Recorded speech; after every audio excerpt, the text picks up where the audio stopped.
இன்றைக்கி டயபெட்டிக் டயட்டில் என்ன பார்க்க போகிறோம் அப்படின்னா திணை மாவில் தக்காளி சாதமும் முள்ளங்கியில் தயிர் பச்சடியும் பார்க்க போகிறோம்.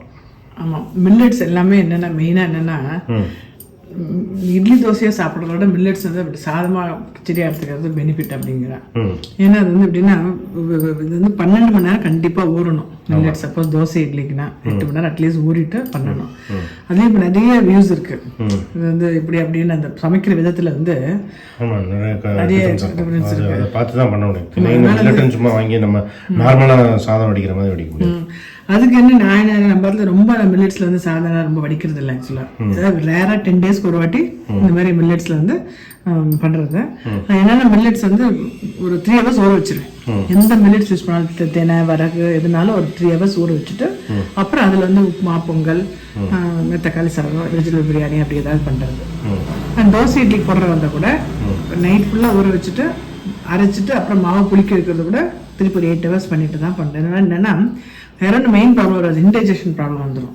ஸோ இந்த மில்லட்ஸ் வந்து 2 மணி நேரம் ஊற வச்சிருக்கேன். ஊற வச்சுட்டு இன்னொன்று என்னென்னா நல்லா கொதிக்கணும். ஜலம் வந்து கொதிக்க வரும்போது போடணும். அதை இது போட்டுட்டு போய் பச்சை ஜலத்தை விடுறோம் வச்சுங்களேன், அது வந்து வேகத்துக்கு இதுவாகும். நல்லா கொதிக்க ஜலம் விட்டு நல்லா நிதானமாக 20-25 minutes நல்லா வேக வைக்கணும். ஜலம் கூட குழச்சினாலும் பரவாயில்லன்ட்டு ஒரு கப்பை எடுத்துக்கணும். 3 கப்பு ஜலம், 1க்கு 3 வேறு நார்மல் நம்ம ரைஸ் வைக்கிறோம்ல அதே மாதிரி தான் பண்ணணும். அது தக்காளி சாதத்துக்கு எப்படின்னா சிம்பிளாக தக்காளி சாதம் ரொம்ப ஈஸியாக பண்ணுறது. இந்த கடுகு வச்சுருக்க, கடுகு உளுத்தம்பருப்பு கடலைப்பருப்பு கொஞ்சம் வேர்க்கடலை பெருங்காயம் 2 வரமிளகாய் 1 ஸ்பூன் எண்ணெய் விட்டுன்னு வறுத்துட்டு தக்காளி பச்சை மிளகாய் காரத்துக்கு கொஞ்சம் பச்சை மிளகாய் ஒரு 4 பச்சை மிளகாய் இதை நல்லா அரைச்சுருவேன். இந்த அரைச்சி அதையும் விழுதி விட்டுட்டு நல்லா வதக்கிட்டு கொஞ்சம் வதக்கிட்டு அப்புறம் சாம்பார் பொடியில் 1 ஸ்பூன் போட்டுட்டு தினை அரிசியும் போட்டு இந்த கொத்தமல்லி இதையும் போட்டுருவேன்.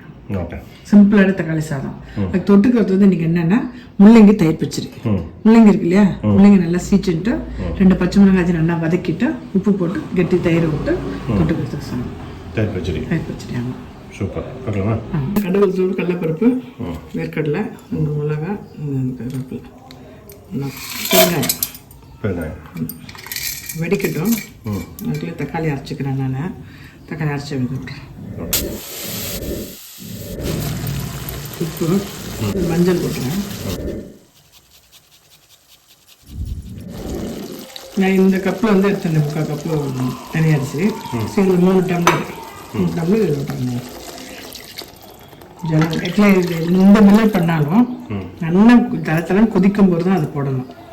போட்டு குக்கரில் வைக்கிறதா இருந்தால் கூட கொதிக்க விட்டுட்டு அப்புறம் அந்த மில்லட்ஸை போட்டுட்டு நார்மலாக ஒரு விசில் வச்சோம்னா அதுக்கு ஒரு எக்ஸ்ட்ரா ஒரு விசில் வைக்கணும்.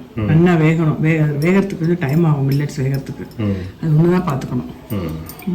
இப்போ இது வந்து நல்லா கொதி வரட்டும். வந்தோடனே தினையை போடுறேன். நல்லா ஒரு 2 ஸ்பூன் வந்து சாம்பார் பொடி போடுறேன். இது வந்து எப்படின்னா இந்த மில்லட்ஸ் வந்து நல்லா அலம்பணும். 5-6 வாட்டி அலம்பணும். அந்த நம்ம அலம்பிட்டு போய் ஜலம் வந்து நம்ம உடல் ஜலம் வெள்ளையாக இருக்கவே வரைக்கும் அலம்பணும். ரொம்ப முக்கியம். அது கொதிக்கிறது இல்லையா, இந்த இதையும் போட்டுட்டு அடுப்பில் சிம் ஆக்கிடுவேன். சிம்மில் வச்சுருவேன். 20 minutes ஆகும் நல்லா வெந்து நேரத்துக்கு. கலந்து விட்டுட்டேன். அப்படியே அடுப்பு சிம்மில் வச்சு அப்படி லேசாக மூடி வைக்கிறேன். அது பாட்டு ஆயிட்டுருக்கட்டும். நான் வந்து இந்த முள்ளங்கி இப்போ வச்சுக்கிறேன்.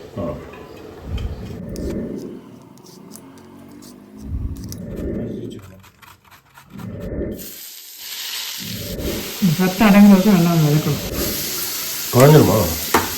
1க்கு 3 விடும்போது சாதாரணமாக இருக்கும். சப்போஸ் நல்லா குழச்சில் வேணால் 3-4 ஜலம் விடலாம். இது வந்து வேகணும். வெந்ததுக்கப்புறம்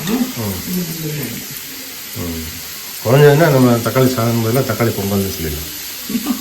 இல்லை இது ஆக்சுவலாக இதாக 3 டம்ளர் தான் விட்டுருக்கேன் நான். கரெக்டாக இருக்கும். தயிரில் உப்பு போட்டு வச்சுருக்கேன். நல்லா வதங்கி எடுத்தேன். அதை போட்டுறேன். போட்டு கடுகு தாளிச்சு போட்டுட்டேன். ஓகே, தயிர் ரெடி ஆகிடுது.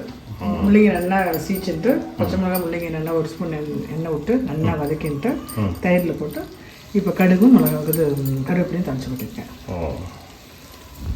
மிளகாய் இருக்கு இல்லையா, நிறைய கொத்தமல்லி தூள். பன்னீர் பிடிச்சுன்னு வச்சுங்களேன். பன்னீரை நல்லா ஒரு நெய்யில் ரோஸ்ட் பண்ணிவிட்டு எல்லாமே போட்டுன்ட்டு கொடுக்கலாம். ஆமாம். அப்போ வந்து மில்லட் இதில் திணையில் பண்ணியிருக்கோன்னு தெரியாது பசங்க கூட. இந்த பன்னீரை பார்த்து சாப்பிட்ருவோம். பன்னீர் பிரியாணி. சொல்லி பன்னீர் தக்காளி பிரியாணின்னு சொல்லிக்கலாம். பன்னீர் சாப்பிட்லாம் ஆக்சுவலாக. டயபிட்டிஸ் சாப்பிட்லாம். கொஞ்சம் போட்டுக்கலாம், ஒரு 2 பீஸ் போட்டுக்கலாம். ம். பன்னீரை கடையில் வாங்காமல் ஆற்றுலேயே பன்னீர் பண்ணிட்டு அது ஒரு வாரத்துக்கு யூஸ் பண்ணிக்கலாம். ஆமாம். கொஞ்சம் 2 பீஸ் போட்டுக்கலாம். அடுப்பு ஆஃப் பண்ணிட்டேன். ஆஃப் பண்ணலாம்னு வச்சுருக்கேன். ஆஃப் பண்ணிக்கலாம். அப்போ வந்து கொஞ்சம் ஆறினோன்னா இன்னும் இப்போ இப்போ கொஞ்சம் கெட்டியாக தான் இருக்குது. ஆறினோடனே இன்னும் கொஞ்சம் ஆகிடும். அப்படியே மூடி வச்சுட்டோன்னு வச்சுக்கோங்களேன், நல்லாயிருக்கும். ஆஃப் பண்ணிட்டேன். இது பாத்திரத்தை அப்படியே மூடி வச்சோன்னு வச்சுக்கோங்களேன், இன்னும் கொஞ்சம் இதாகிடும், கொஞ்சம் லூஸ் ஆகிடும், கொஞ்சம் உதிரி ஆகும். அப்படியே மூடி ஒரு 1/2 மணி நேரம் வச்சுட்டு சாப்பிடுவோம். ஓகே. ஸோ திணையில் தக்காளி சாதமும் முள்ளங்கியில் தயிர் பச்சடியும். சூப்பர். தேங்க்ஸ் அஸ்வினி. தேங்க்யூ.